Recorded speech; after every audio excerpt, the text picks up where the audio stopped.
We've talked about balance with the lower legs, lower body at all times.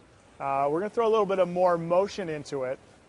We have a drill called ping pong where we've set up some cones and we're going to be bouncing back and forth between the cones.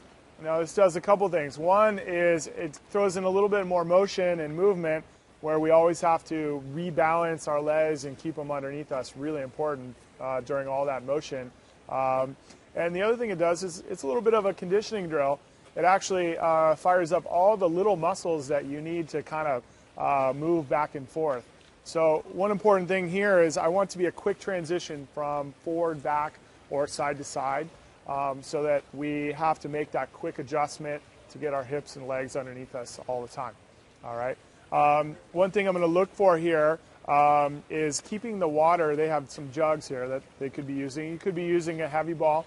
I prefer the jug because it shows you how solid you are in your base, because if the water is sloshing around, that means we're not under control. So we're using a jug here. I want the water to be as smooth as possible, and I don't want your head to be moving around very much as well. Okay, so let's take a look at ping pong. I have two cones here, and Will is going to be bouncing back and forth between the two cones. He's going to be moving as quickly as possible, but notice his legs are almost always underneath him.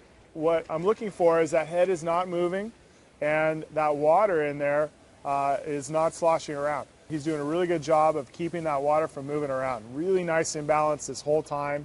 It's looking very nice. One of the things with the ping pong is that it's working these smaller muscles. So we've done forward back. Will's going to do lateral now. A little bit tougher because we have to now pull back and forth with our legs to the side. He's doing a good job here, pulling with that lead leg. Legs are underneath him this whole time, which is really, really important. And as best he can, he's leading with the lower body. Again, really important that lower body leads. And the water is not sloshing around, doing a good job there. Very nice, very nice.